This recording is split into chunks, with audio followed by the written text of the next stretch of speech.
সহজ ভাষায় গীতাসার, শ্রীকৃষ্ণের জীবন বদলে দেওয়া শিক্ষা। গীতা শুধু ধর্মগ্রন্থ নয়, এটা জীবন বাঁচার গাইড, মনকে শান্ত রাখার উপায় আর সঠিক সিদ্ধান্ত নেওয়ার শিক্ষা। মহাভারতের যুদ্ধের ময়দানে দাঁড়িয়ে আছে অর্জুন, তার সামনে নিজের আত্মীয়, গুরু, বন্ধু সবাই। হঠাৎ তার হাত থেকে গান্ডীব খসে পড়ে। মনে প্রশ্ন, এই যুদ্ধ কি ঠিক? নিজের মানুষকে মেরে জয় কি সুখ দেবে? এই মানসিক ভাঙনের মুহূর্তেই শ্রীকৃষ্ণ বলেন গীতার অমৃতবাণী, কর্তব্য করো কিন্তু ফলের মোহ ত্যাগ করো। শ্রীকৃষ্ণ বলেন মানুষ কাজ ছাড়া থাকতে পারে না, কিন্তু সমস্যা কাজ নয়, সমস্যাটা হলো ফলের আসক্তি। নিজের কর্তব্য ঠিকভাবে করো, ফল ঈশ্বরের হাতে ছেড়ে দাও। একজন কৃষক বীজ বোনে, জল দেয়, যত্ন নেয়, ফসল হবে কিনা তা প্রকৃতির হাতে, কিন্তু সে যদি বীজই না বোনে কিছুই হবে না।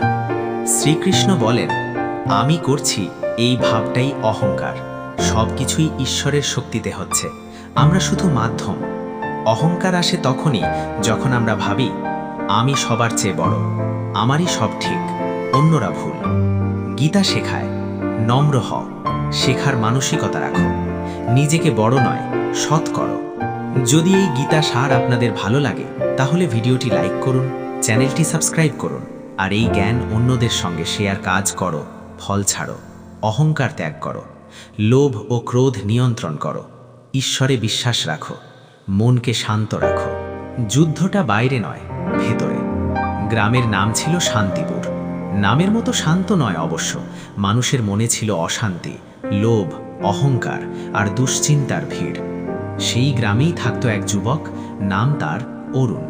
অরুণ খুব মেধাবী ছিল, পড়াশোনায় ভালো, কাজেও দক্ষ, কিন্তু তার একটাই সমস্যা, সে সব কিছুতেই ফলের হিসাব করত। সে ভাবত আমি এত কষ্ট করছি, আমাকে কেন সম্মান দিচ্ছে না? আমি ভালো মানুষ, তবু কেন আমার জীবনটা কঠিন? এই প্রশ্নগুলোই দিনে দিনে তাকে ভেতর থেকে দুর্বল করে দিচ্ছিল। জীবনের যুদ্ধক্ষেত্র। একদিন অরুণ বড় একটি কাজের সুযোগ পেল, কিন্তু সেই কাজের জন্য তাকে নিজের কিছু পরিচিত মানুষের বিরুদ্ধেই দাঁড়াতে হবে। তার মনে ভয় ঢুকে গেল, রাতে ঘুম এলো না, মনে হচ্ছিল যেন সে নিজের কুরুক্ষেত্রে দাঁড়িয়ে আছে। আমি কি ঠিক করছি? এই পথে গেলে আমি খারাপ মানুষ হয়ে যাব না তো? এই দ্বন্দ্বে পড়ে সে গ্রামের প্রান্তে থাকা এক বৃদ্ধ সাধুর কাছে গেল। সবাই তাকে ডাকত গুরুজি। অরুণের চোখের দিকে তাকিয়ে শান্ত কণ্ঠে বললেন, তুই কি জানিস যুদ্ধ আসলে কোথায় হয়? অরুণ বলল, বাইরে, মানুষের সঙ্গে। গুরুজি হেসে বললেন, না রে বাবা, আসল যুদ্ধটা হয় মানুষের মনে। তারপর তিনি মাটিতে একটি দাগ টেনে বললেন, এই দাগের একদিকে তোর ভয়, লোভ, অহংকার, আর অন্যদিকে তোর কর্তব্য, সত্য আর সাহস। তুই এখন মাঝখানে দাঁড়িয়ে। গুরুজি ধীরে বললেন, শ্রীকৃষ্ণ অর্জুনকে কি বলেছিলেন জানিস? তারপর তিনি উচ্চারণ করলেন, কর্মণ্যে বাধিকার অস্তে মা ফলে সুকাধাচানা। অরুণ চুপ করে শুনছিল। গুরুজি বললেন, তোর কাজ তোর কর্তব্য, ফল নিয়ে ভাবলে তুই ভেঙে পড়বি, কিন্তু কাজ ঠিক করলে ফল নিজেই আসবে। সেই রাতে প্রথমবার অরুণ একটু হালকা অনুভব করল। কয়েকদিন পর কাজে নামল অরুণ। সে সততার সঙ্গে কাজ করল, কিন্তু কেউ তাকে প্রশংসা করল না, বরং কেউ কেউ তাকে অবহেলা করল। রাগে তার বুক জ্বলতে লাগলো। সে আবার গুরুজির কাছে গেল। গুরুজি বললেন, তুই কষ্ট পাচ্ছিস কারণ তুই ভাবছিস আমি করেছি।